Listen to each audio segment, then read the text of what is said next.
ಕನ್ಯಾ ರಾಶಿಯವರಿಗೆ ಈ ವರ್ಷದ ಆದಿ ಹೇಗಿದೆಯಪ್ಪ ಅಂದರೆ ತುಂಬ ಚೆನ್ನಾಗಿದೆ. ನಿಮ್ಮ ಪಾಲಿಗೆ ಗುರು ಕರ್ಮಸ್ಥಾನದಲ್ಲಿರ್ತಕ್ಕಂಥದ್ದು ನಭಸ್ಯತಿಧನಿ ಜೀವೋ ಮಹೀಶ ಪ್ರಿಯ ಅಂತ ಹೇಳುತ್ತೆ. ಹೀಗಾಗಿ ವೃತ್ತಿಯಲ್ಲಿ ಒಂದು ಹೊಸ ಅನ್ವೇಷಣೆಗಳು ಮಾಡ್ತಕ್ಕಂಥದ್ದು, ಹೊಸ ಅವಕಾಶಗಳು ನಿಮ್ಮದಾಗ್ತಕ್ಕಂಥದ್ದು, ನಿಮ್ಮದು ಹೊಸ ಪಾತ್ರವಾಗಿರುತ್ತೆ. ನಿಮ್ಮ ವೃತ್ತಿ ಜೀವನದಲ್ಲಿ ತುಂಬ ಚೆನ್ನಾಗಿರುತ್ತೆ ಮತ್ತು ನೀವು ಪ್ರತಿಭಾಶಾಲಿಗಳಾಗಿರ್ತೀರ. ನಿಮ್ಮ ಬುದ್ಧಿವಂತಿಕೆಯಿಂದ ನಿಮ್ಮ ಅಸ್ತಿತ್ವವನ್ನು ಉಳಿಸ್ಕೊಳ್ತೀರ. ಹಾಗಿದೆ ಈ ಒಂದು ವರ್ಷದ ಪ್ರಾರಂಭ ನಿಮ್ಮ ಪಾಲಿಗೆ ತುಂಬ ಚೆನ್ನಾಗಿದೆ. ಜೂನ್ನಿಂದ ಗುರುಬಲ ಬಂದುಬಿಡುತ್ತೆ. ಆಯಸ್ತೆ ಧನಿಕಃ ಅಭಯ ಅಂತ ಹೇಳುತ್ತೆ. ಹೀಗಾಗಿ ಭಯರಹಿತರಾಗಿರ್ತೀರ. ಭಯವೇ ಇರೋದಿಲ್ಲ ನಿಮ್ಮ ಜೀವನದಲ್ಲಿ. ಹೊಸ ಅವಕಾಶಗಳು ಮತ್ತು ಸ್ಥಾನಮಾನ ಹೆಚ್ಚತಕ್ಕಂಥದ್ದು, ಪ್ರತಿಷ್ಠೆ ಬರತಕ್ಕಂಥವು, ಗೌರವ ಬರತಕ್ಕಂಥದ್ದು, ಇದೆಲ್ಲ ತುಂಬ ಚೆನ್ನಾಗಿದೆ. ಹಣಕಾಸಿಗೆ ಕೊರತೆ ಉಂಟಾಗೋದಿಲ್ಲ.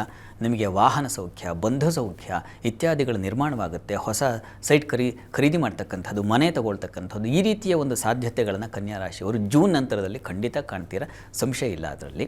ಮತ್ತು ಮನೆಯಲ್ಲಿ ಮಂಗಳ ಕಾರ್ಯಗಳು ಏರ್ಪಾಡಾಗುತ್ತೆ. ವಿವಾಹಾದಿ ಮಂಗಳ ಕಾರ್ಯಗಳನ್ನು ಕಾಣತಕ್ಕಂತಹ ಸಾಧ್ಯತೆ ಜೂನ್ ನಂತರದಲ್ಲಿ ಖಂಡಿತ ಇದೆ. ಕಳೆದುಕೊಂಡಂಥ ಹಣವನ್ನು ಮತ್ತೆ ಮರುಕಳಿಸಿ ಪಡೀತಕ್ಕಂತಹ ಸಾಧ್ಯತೆ ಜೂನ್ ನಂತರದಲ್ಲಿ ಖಂಡಿತ ಇದೆ. ಹೀಗಾಗಿ ಕಂಗಾಲಾಗುವ ಅವಶ್ಯಕತೆ ಇಲ್ಲ ಕನ್ಯಾ ರಾಶಿಯವರು.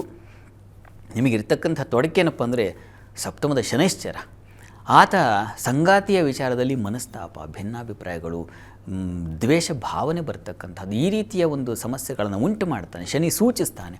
ಹೀಗಾಗಿ ಬಹಳ ಹುಷಾರಾಗಿರಬೇಕು.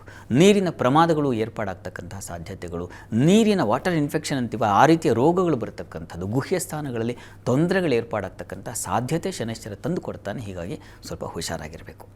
ಇನ್ನು ಉಳಿದ ಹಾಗೆ ಡಿಸೆಂಬರ್ನಲ್ಲಿ ನಿಮಗೆ ರಾಹುಕೇತುಗಳ ಬದಲಾವಣೆ, ಅಲ್ಲಿ ಪಂಚಮ ಸ್ಥಾನಕ್ಕೆ ಬರ್ತಾನೆ. ಆ ಸಂದರ್ಭದಲ್ಲಿ ನಿಮಗೆ ಕಠಿಣ ಹೃದಯಿ ಅಂತ ಇದೆ.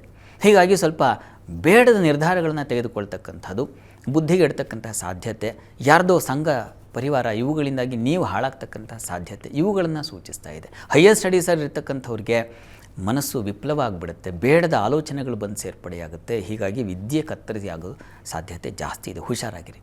ಆದರೆ ನಿಮ್ಮನ್ನು ಒಂಟಿತನಕ್ಕೆ ದೂಡಿ ಒಂದು ರೀತಿಯಲ್ಲಿ ಸಾಧ್ಯವಾದರೆ ನೀವು ಕೇತುವಿನಿಂದಾಗಿ ಉತ್ತಮರ ಮಾರ್ಗದರ್ಶನ ಸಿಕ್ಬಿಟ್ರೆ ಜೀವನನೇ ಬೇಡಪ್ಪ, ಒಂದು ರೀತಿಯಲ್ಲಿ ಯಾವುದೋ ಒಂದು ಮೋಕ್ಷದ ದಾರಿ ಯಾವುದು ಅಂತ ಹುಡ್ಕೊಂಡು ಹೊರಟೋಗ್ತಕ್ಕಂಥ ಸಾಧ್ಯತೆ ಕೂಡ ಇದೆ ಕೇತುವಿನಿಂದ.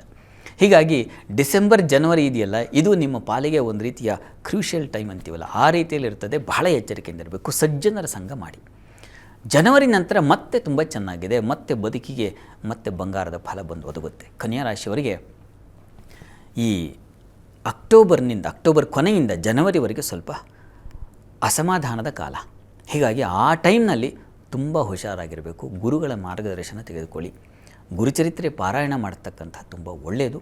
ಈ ಒಂದು ವರ್ಷದಲ್ಲಿ ಈ ತೊಡಕಿನ ಫಲಗಳಿಂದ ಹೊರಗೆ ಬರಲಿಕ್ಕೆ.